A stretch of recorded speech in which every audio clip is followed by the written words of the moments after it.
नमस्कार, मैं हूं करमवीर और आप देख रहे हैं फॉलो अप।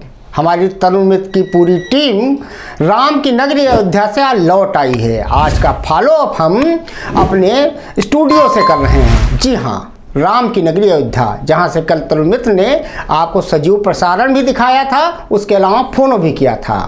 तो कुल मिला के ये हुआ कि अयोध्या में कल रामलला की प्राण प्रतिष्ठा हो गई। 500 वर्षों से अधिक का इंतजार महज 84 सेकंड में खत्म हो गया। रामलला राम मंदिर के गर्भगृह में विराजमान हो गए। इसी के साथ पूरा देश राममय हो गया।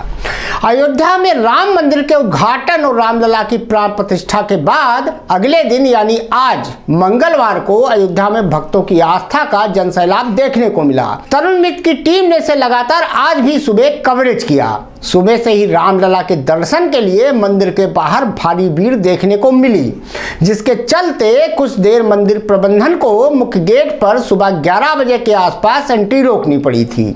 हालांकि कुछ देर बाद एक लेयर खोली गई और उसके जरिए पहले महिलाओं और बुजुर्गों को दर्शन कराए गए। इस बीच राम मंदिर के मुख्य पुजारी आचार्य सत्येंद्र दास ने बताया कि आज अयोध्या में त्रेता युग जैसा माहौल नजर आ रहा है। श्री राम की नगरी भक्तों के समूह से भर गई है। भीड़ इतनी अधिक है कि आज भी कुछ भक्त दर्शन नहीं कर पाएंगे। जी हाँ, ये कल तरुण मित्र की टीम ने हमारे देखा था कि कल जब शाम को हमारी मीडिया टीम को सूचना निदेशक दर्शन कराने ले गए थे, तब भी हनुमानगढ़ी मंदिर से लेकर राम जन्मभूमि तक इतनी लंबी भीड़ और तांता था कि हमारी गाड़ियां भी कई घंटों में राम जन्मभूमि में भगवान रामलला विराजमान के दर्शन कर पाई थी। इसी के साथ कुछ चीजें और भी हुई। जब कल हम दर्शन करने गए थे, उस समय पूर्व प्रमुख सचिव गृह अवनीश अवस्थी अपने परिवार सहित थे। आईजी अयोध्या प्रवीण कुमार जी थे, उनकी पूरी सुरक्षा व्यवस्था थी। उसी समय कहा गया था कि वीआईपी अभी कुछ दिन ना आए। उसके बाद भी आज एक प्रोग्राम था बीजेपी अध्यक्ष जेपी नड्डा का। अब उसके बारे में आपको बताते हैं कि बीजेपी अध्यक्ष जेपी नड्डा भी आज यानी बुधवार को अयोध्या आने वाले थे, पर उनका प्लान रिशेड्यूल किया जा रहा है। अयोध्या में भीड़ के मद्देनजर उनका अयोध्या दौरा रद्द हो गया है। बीजेपी का कोई भी बड़ा नेता अगले कुछ दिनों तक अयोध्या दर्शन करने नहीं जाएगा। कल यानी जब प्राण प्रतिष्ठा का आयोजन था, तब भारतीय वायुसेना ने हेलीकॉप्टर से गुलाब की पंखुड़ी बरसाई थी, जिसे आप लोगों ने टीवी में देखा होगा, चैनलों पे देखा होगा।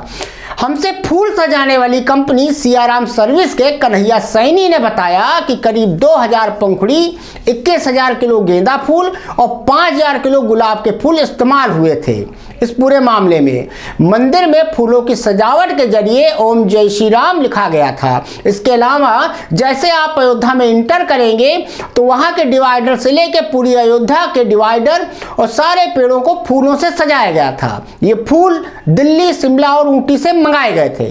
कन्हैया सैनी तरुण मित्र को यह भी बताते हैं कि बहुत सारे फूल जापान और साउथ कोरिया से भी मंगाए गए थे। फूलों की कुछ खास तरह की किस्में साउथ अफ्रीका और थाईलैंड से भी मंगाई गई थी।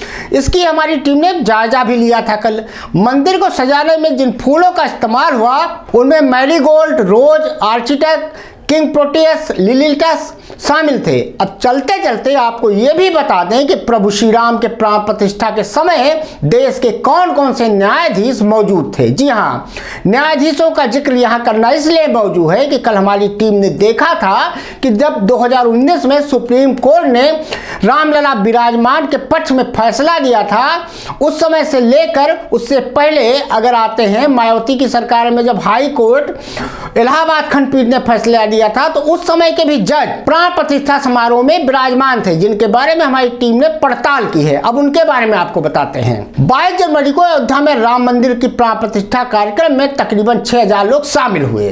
कुछ लोग मंदिर परिसर में मौजूद थे और कुछ लोग लाइव प्रसारण देखकर इस आयोजन के साक्षी बने। मंदिर परिसर में पीएम मोदी सर के अलावा कई नामी हस्तियां भी शामिल हुई, फिर चाहे ये लोग साधु संत हो या फिर फिल्मी हस्तियां या बड़े उद्योगपति। इस मौके पर मोदी सर ने कहा था कि संविधान के अस्तित्व में आने के बाद भी दशकों तक प्रभु श्री राम के अस्तित्व को लेकर कानूनी लड़ाई चली। मैं आभार व्यक्त करूंगा भारत के न्यायपालिका का, ये मोदी सर के वाक्य थे, जिसने न्याय की लाज रखी। न्याय के पर्याय प्रभु श्री राम का मंदिर भी न्यायबद्ध तरीके से बना। समारोह में भारत के 4 पूर्व मुख्य न्यायाधीशों के अलावा सुप्रीम कोर्ट के 1 दर्जन से ज्यादा पूर्व न्यायाधीश भी शामिल हुए। श्री राम जन्मभूमि तीर्थ क्षेत्र ट्रस्ट ने सुप्रीम कोर्ट के उस पीठ के सभी जजों को भी निमंत्रण भेजा था जिन्होंने अयोध्या मामले में फैसला सुनाया था। इसमें मौजूदा मुख्य न्यायाधीश जस्टिस DY चंद्रचूड़ भी शामिल थे। हालांकि चंद्रचूड़ इसका आयोजन में शामिल नहीं हुए। अयोध्या मामले में फैसला सुनाने वाली सुप्रीम कोर्ट की बेंच में चंद्रचूड़ भी थे।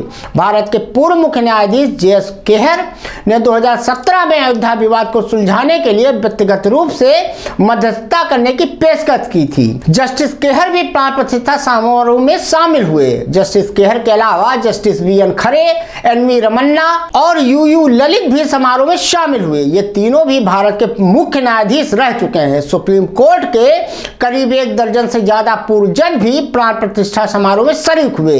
इस लिस्ट में नेशनल ह्यूमन राइट कमीशन के अध्यक्ष justice Arun Mishra, national company law appellate tribunal के प्रमुख जस्टिस अशोक भूषण का नाम भी शामिल है। सुप्रीम कोर्ट के पूर्व जस्टिस आदर्श गोयल भी समारोह में शामिल थे।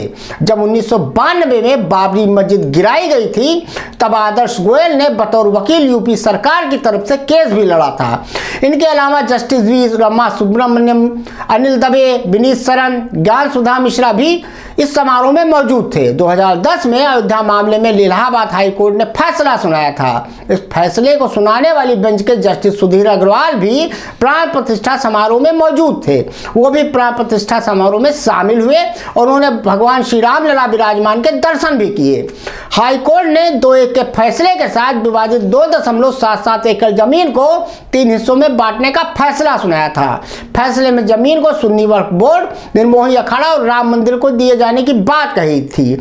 इसमें पूर्व दिवंगत जस्टिस धर्मवीर शर्मा ही एकमात्र ऐसे जस्टिस थे जिन्होंने पूरी जमीन भगवान श्री राम लला विराजमान को दी थी। भारत के पूर्व अटॉर्नी जनरल और श्री राम जन्मभूमि तीर्थ क्षेत्र ट्रस्ट के ट्रस्टी वरिष्ठ वकील CM वैद्यनाथन ने हिंदू पक्ष की ओर से सुप्रीम कोर्ट में दलीलें पेश की थी। वैद्यनाथन भी प्राण प्रतिष्ठा समारोह में शामिल हुए थे। कुल मिला के कल जब भगवान श्री राम का प्राण प्रतिष्ठा हो रही थी उस समय देश भर के, चाहे वो मीडिया रही हो, चाहे वो फिल्मी जगत रही हो या नाच जगत रहे हो कि लोग रहे हो, ये सभी सम्मिलित हुए। इन्होंने पूरे हर्षोल्लास के साथ भगवान श्री राम लला विराजमान एवं नई बनी मूर्ति की प्राण प्रतिष्ठा में भाग लिया। धन्यवाद।